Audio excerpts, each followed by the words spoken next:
کربلا کی جنگ، ان کا جنگ نہیں ہوئی، ظلم ہوا۔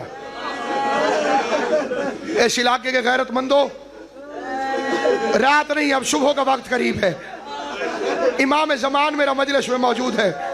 ایک فکرہ میں بھی کہتا ہوں، یاد رہے تو قیامت تک یاد رکھنا۔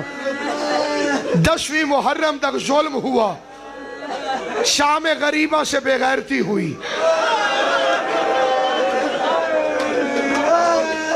کلمہ پڑھ کے محمد کا بیٹا ذبح کرنا ظلم ہے، زینب کی چادر لوٹنا بے غیرتی ہے۔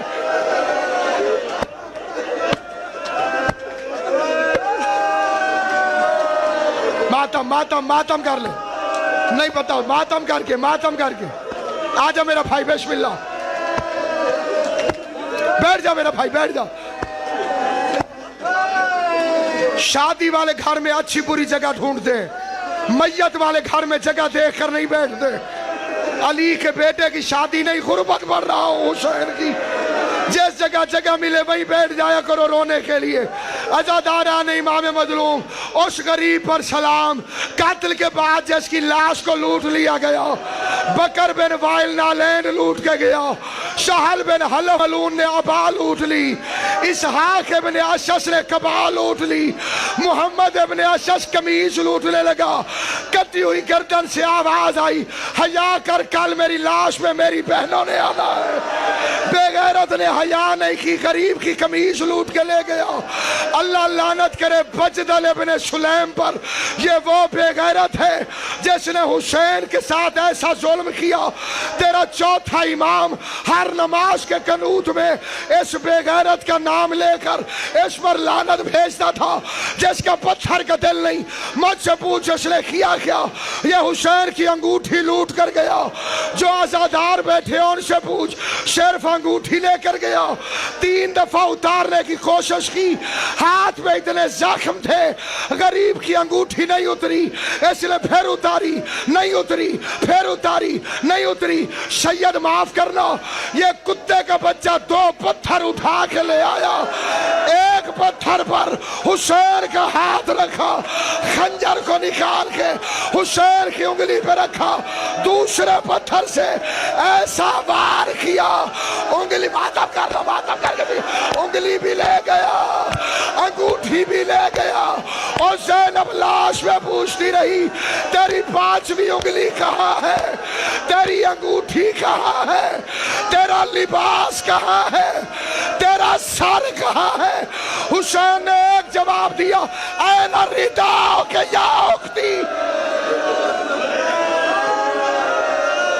جزاک اللہ، جزاک اللہ، جزاک اللہ۔ 1 منٹ اور۔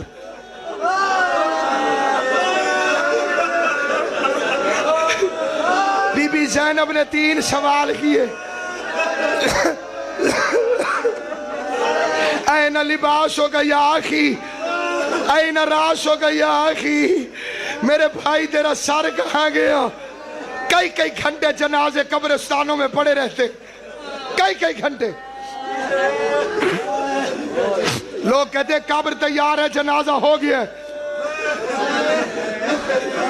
دیر کس چیز کی ہے؟ آواز آتی ہے غریب کی بہن آ رہی۔ علی کی عزت کی قسم، کوئی گھر میت سے دور نہیں، جب بہن آتی ہے اسے بتانا نہیں پڑتا میں اس کی بہن ہوں، اسے اتنی اونچی آواز میں رونے کی اجازت ہوتی ہے۔ غیر مرد کرتے ہیں، پردہ کرو غریب کی بہن آ گئی ہے۔ رات کے اس وقت اس لیے بیٹھ کے ماتم کر کے رو رہے ہیں، زینب نے کہیں سے آنا نہیں تھا، 70 قدم پہ زینب کھڑی تھی، کتے کے بچے کے ہاتھ حسین کی زلفوں میں تھے، قرآن اٹھا کے زینب رو کے کہتی تھی، نہ مار، میری ماں نے چکیاں 20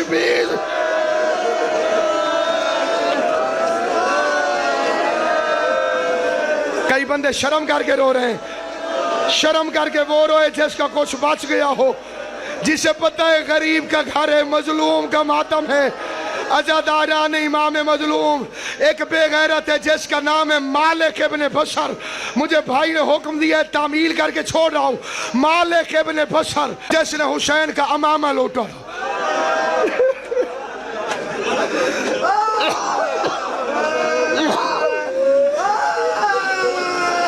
मालिक इब्न बशर, इस बेगैरत ने हुसैन का इमामा लूटा।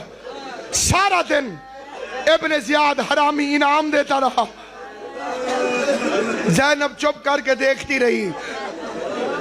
मालिक इब्न बशर की बारी नहीं आई। शाम हो गई। सांस लेके आखिरी फिक्र सुनो।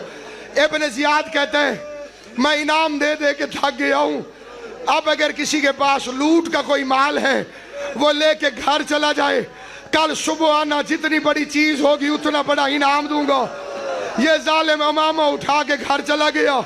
शब्बीर का अमामा संदूक में रख के थक हुसैन का कातिल सो गया। रात को घर में खुशबू फैली। मोमिना बीवी की आंख खुली, इसे हिला के कहती ओ बेगैरत किसका घर उजाड़ आया है? ये हरामी सोते सोते से अब तक रोना नहीं आया, मेरी तरफ देखे आवाज आई किसका घर उजाड़ आया है? ये कमीना सोए सोए कहते बागी था। देख के कहती है बकवास न कर, ये बागी था तो मोहम्मद की बेटी मेरे घर में बैठ के क्यों रो रही? मातम कर मातम कर मातम कर। अजरुकुम अल्लाह बिस्मिल्लाह। और रात के इस वक्त हुसैन के इश्क की नमाज पढ़ने वालों, हुसैन की माँ तुम्हें दुनिया के किसी काम में न रुलाए। फातिमा ज़हरा तुम्हारे आंसू कबूल करे। अगर ये बागी था तो मोहम्मद की बेटी हमारे घर में बैठ के क्यों रो रही है? ज़हरा का नाम आया, साहिबान मकाते लिखने, ये तड़प के उठा। इसने समझा बतूल अमामा वापस लेने आई है।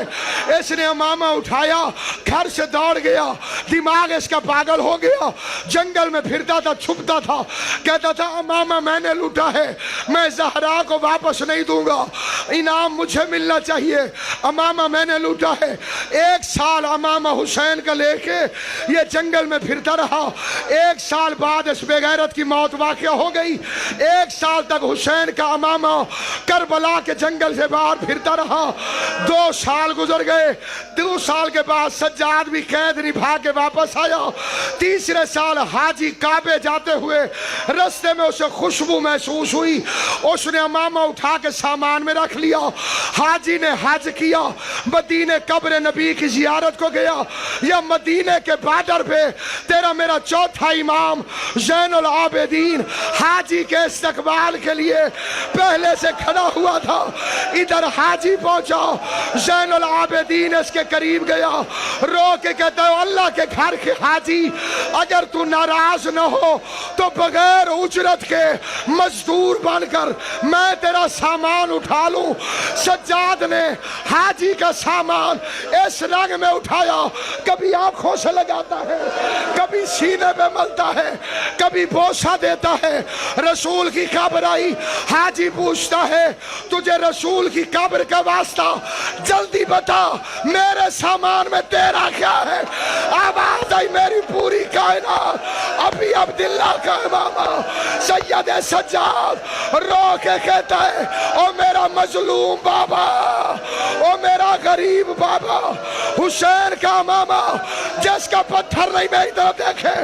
3 साल के बाद हुसैन का मामा सज्जाद के हाथों पे आया। सज्जाद मामा लेके घर आया। किसी बीबी ने मुसल्ला छोड़ा, असगर की माँ ने धूप छोड़ी। ज़ैनब भाई के अमामे के पास आई, हुसैन के अमामे को खोला, तीरों के सुराख, खून से भरा हुआ अमामा, तलवारों से फटा हुआ अमामा। ज़ैनब ने अमामा उठाया, रसूल की कब्र पे गई, अमामे को खोल के कब्र मोहम्मद पे रखा, कब्र में जलाया, रसूल कब्र से बाहर आया। आवाज आई ज़ैनब उठा ले, मुझसे बर्दाश्त नहीं होता। रो के कहती है वाह नाना, 3 साल के बाद अमामा बर्दाश्त नहीं हुआ और मैं 70 कदम पे खड़ी होके कातिल के सामने मिन्नतें कर करके कुरान उठा उठा के वास्ते देती रही, नमाज हमारा